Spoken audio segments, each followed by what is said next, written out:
Geir Lundestad, you have now been serving as director of the Nobel Institute and as such also as permanent secretary for the Nobel Committee for about 20 years. How will you characterize this year's decision by the Nobel Committee? I would characterize it as an important decision. We were finally able to deal with the issue of women, war, security, and women's rights. And we were happy to have three laureates to make it clear that this is an issue that concerns almost the entire world. What basic issues have been most central for the committee in its deliberation for this year's prize? Well, the committee believes that there are many different roads to peace, and therefore there are many different kinds of laureates. But we have wanted, or the committee has wanted, to focus on the role of women. And the time came this year. I mean, this issue has been of concern to the UN Security Council. It has been addressed by many governments around the world because we see that in wars, women are the victims. And rape, of course, is one sign of this. I mean, in the former Yugoslavia, in Darfur, in Congo. So we want to focus on the situation of women in war and also point to the way out. The way out is democracy, full rights for women, and the full participation of women also in the making of peace. Very few women are involved in peacemaking, and many more should become involved. Are you today convinced that all three Peace Prize laureates will come to Oslo in December? Well, we certainly hope so, but we have not been able to be in contact with all three of them. So we'll see, but this is what we hope. In 1976, the Peace Prize for 1976, but in 1977, were given to the Northern Ireland peace women, Betty Williams and Mairead Corrigan. Could this year's decision be compared to the one in 1976? I think this year's prize is more global. I mean, the one you're referring to dealt with Northern Ireland, an issue which of course was very important, but we had to return to it some decades later. Now we are referring to the situation of women in general, all around the world, but also in particular parts, I mean, where there is war and where the rights of women have not been fully respected. And we see this in Africa, and we certainly see this in the Arab world, and also in many other parts of the world. For many years, the Nobel Peace Prize has more or less been a human rights prize. How will you catalogue this year's prize?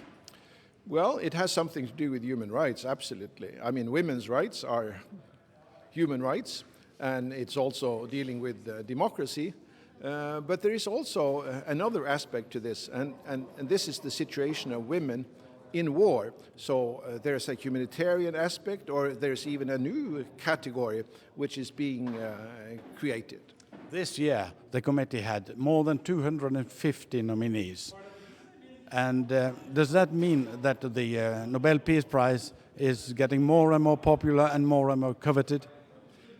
Absolutely. We see that the focus on the Nobel Peace Prize is growing all the time. I've been here for 21 years.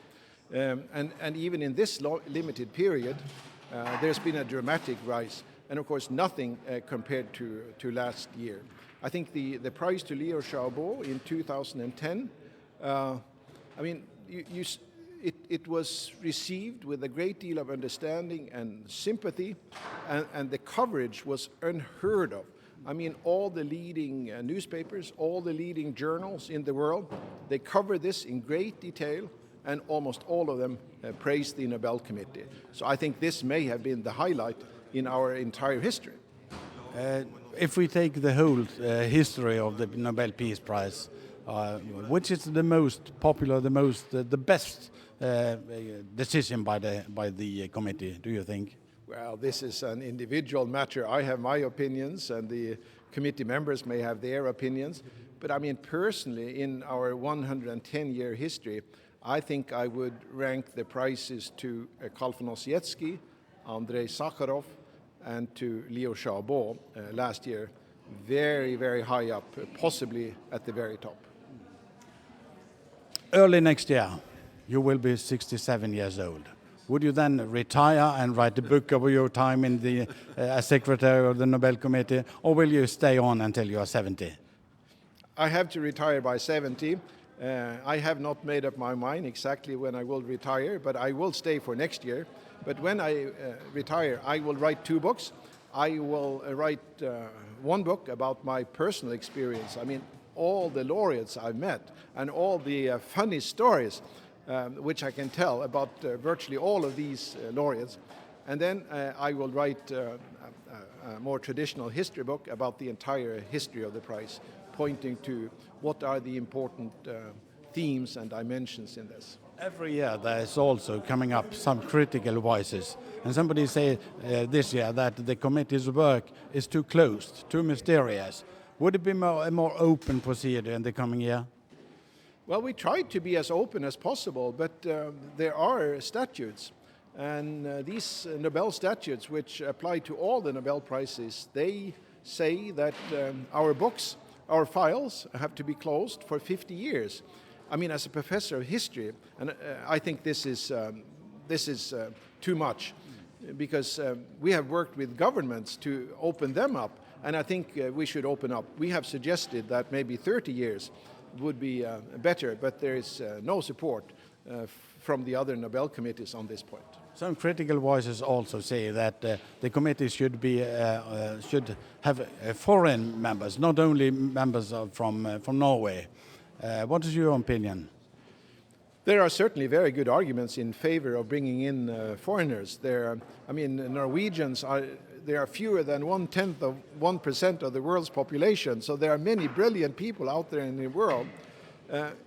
The problem with a foreign committee is that it's very difficult to bring these distinguished individuals to the meetings in Oslo. I mean, there are many other peace prizes in the world. I talk with them. They have very prominent international members, but they don't succeed in bringing them to the meetings. And you can imagine, I mean, if, for instance, Kofi Annan then became a member of the Nobel Committee, and he would only come to the final meeting, no, this would not do us much good, because there is a process. We work on this for almost a full year, and you have to be included for the entire time. But if foreigners can do this, then a few foreign names would be fine. Have you today been in contact with 1, 2, or all 3 Peace Prize laureates? Unfortunately, telephone connections they work in mysterious ways in certain parts of the world. So we have only succeeded in being in contact with Lema Bowie's secretary. That's as far as we came. Thank you, Geir Lundestad. Thank you.